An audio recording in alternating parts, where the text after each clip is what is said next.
Hello students, आज हम लोग वर्ग और वर्गमूल पढ़ने जा रहे हैं। देखिए, वर्ग और वर्गमूल सीखने से पहले आपको वर्ग के बारे में जानना है।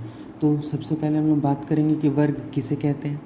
देखिए, इसमें मैंने इनका हेडिंग दिया है चैप्टर का, वर्ग और वर्गमूल, और इसकी शुरुआत मैंने महत्वपूर्ण तथ्य से की है। किसी भी संख्या को उसी संख्या से गुना करने पर जो गुणनफल प्राप्त होता है वह संख्या का वर्ग होता है।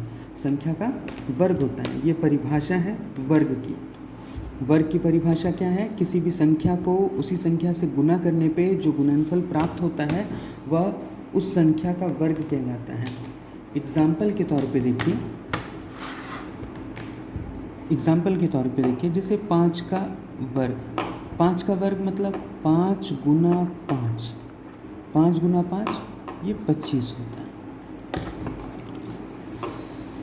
देखिए, 6 का वर्ग मतलब 6 गुना 6 जो कि 36 होता है। इसी तरह से आपको यहाँ पे 2 उदाहरण दिए गए हैं। 2 का वर्ग बराबर 2 गुना 2 बराबर 4, 3 का वर्ग 3 गुना 3 बराबर 9 इत्यादि। यहाँ देखिए, आपको कम से कम 1 से लेकर के 20 तक का वर्ग याद करना होगा, क्योंकि ये आपके लिए बहुत महत्वपूर्ण है। अगर आप उसे याद करते हैं तो आपको वर्ग और वर्गमूल समझने में चैप्टर में बहुत ईजी होगा। चलिए, उसके बाद हम लोग जानेंगे। देखिए, हम उसी तथ्य को आपको लिख करके भी दिए हैं कि सभी बच्चों को 1 से 20 तक के वर्ग याद करना है। अब देखिए, इसके कुछ नियम है। जो नियम कहता है कि कोई भी संख्या को आप देख करके कैसे बता सकते हैं कि वो पूर्ण वर्ग संख्या है या नहीं है। पूर्ण वर्ग संख्या उस संख्या को कहते हैं जो किसी संख्या को उसी संख्या से गुना करने पर प्राप्त हुआ है।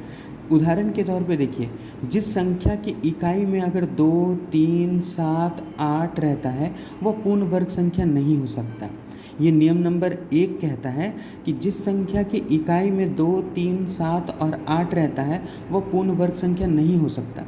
उदाहरण के लिए 12, 23, 17 इत्यादि के इकाई के अंक 2, 3 और 7 क्रमशः हैं, इसलिए याद रखिएगा ये पूर्ण वर्ग संख्या नहीं हो सकता। दूसरा नियम, सम संख्याओं का वर्ग सम संख्या होती है। जैसे 4 सम संख्या है, उसका वर्ग अगर हम करेंगे तो 4 का स्क्वायर कितना होगा? 16। 8 का स्क्वायर कितना होगा? 64, जो कि वर्ग संख्या भी सम संख्या होगी। विषम संख्या का वर्ग सदैव विषम होता है। जैसे विषम संख्या के तौर पे 3 है, 3 का वर्ग 9, 5 का वर्ग 25। यदि किसी संख्या के अंत में शून्यों की संख्या विषम हो, शून्यों की संख्या विषम हो से आप समझते हैं क्या तात्पर्य है? एग्जाम्पल के तौर पे देखिए, 50 के लास्ट में इकाई में कितना अंक शून्य है? 1 शून्य है, इसलिए ये यहाँ पर शून्यों की संख्या विषम है। क्या है? विषम। ठीक है, यहाँ दिया है नियम क्या कहता है कि यदि किसी संख्या के अंत में शून्यों की संख्या विषम हो तो ऐसी संख्या पूर्ण वर्ग संख्या नहीं हो सकती। यदि शून्यों की संख्या सम हो और शून्यों को छोड़कर शेष संख्या पूर्ण वर्ग हो तो संख्या पूर्ण वर्ग संख्या होगी। उदाहरण के तौर पे जैसे 60 में आप क्या देखते हैं? 60 में 6 जो है वो एक पूर्ण वर्ग संख्या नहीं है, और 7 में ही जो शून्य की संख्या है ये 1 शून्य है। 1 शून्य का अर्थ होता है ये विषम संख्या है, इसलिए ये पहले ही हट गया कि ये पूर्ण वर्ग संख्या है, क्योंकि इसमें शून्यों की संख्या भी विषम है और उसके अतिरिक्त जो संख्या है वो पूर्ण वर्ग संख्या भी नहीं है। उदाहरण के तौर पर आपको दूसरा उदाहरण दिया गया है 1000 में 3 शून्य है। 3 शून्य अर्थात ये विषम संख्या में शून्यों की संख्या है। 1 भले पूर्ण वर्ग संख्या, क्योंकि 1 का स्क्वायर जो होता है वो 1 ही होता है, लेकिन यहाँ शून्य की संख्या विषम है, इसलिए इस पूरी संख्या को पूर्ण वर्ग संख्या नहीं कहा जाएगा। यहाँ जबकि 400 आपको दिया गया है, ये 400 में शून्यों की संख्या सम भी है, साथ में 4 जो है ये एक पूर्ण वर्ग संख्या है, पूर्ण वर्ग संख्या है। ठीक है, तो इसलिए आप 400 को कह सकते हैं कि ये एक पूर्ण वर्ग संख्या है। नियम नंबर 3 के मतलब उसके बाद वाला नियम क्या कहता है? उसके बाद वाला नियम कहता है कि यदि एक संख्या की इकाई का स्थान पर 1 या 9 रहे तो उसकी वर्ग के अंत में 1 होगा। एग्जाम्पल के तौर पे जैसे इकाई का अंक 9 हो या तो आपका 1 हो। जैसे एग्जाम्पल के तौर पे 21 का वर्ग 441 होता है।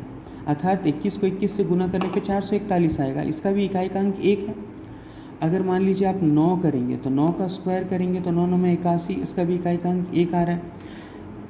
उसके बाद यहाँ पर उदाहरण के तौर पे दूसरा नियम दिया है, यदि किसी संख्या के पूर्ण वर्ग संख्या का इकाई अंक 6 है तो वह उस संख्या का वर्ग है, उसका इकाई का अंक 4 या 6 होगा।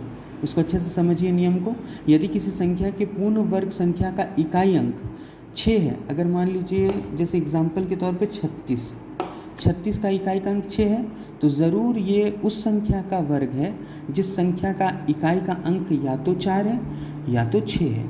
तो बाबू ये जो 36 दिया गया है, 36 किसका वर्ग होता है? 6 का वर्ग होता है। तो 6 का वर्ग 36 होता है, अर्थात 6 का जब आप वर्ग करेंगे तो 36 आएगा, तो इसका इकाई का अंक भी क्या है? 6 है। और उसी प्रकार अगर आप 4 का वर्ग करेंगे तो 4 का वर्ग 16 होता है, 16 की लास्ट में भी इकाई का अंक 6 है, और ये 4 का स्क्वायर है। यहाँ इस नियम में यही बताया गया है कि यदि किसी संख्या पूर्ण वर्ग संख्या का इकाई का अंक 6 है तो वह जिस संख्या का वर्ग है उसका इकाई का अंक 6 और 4 होगा। ठीक है,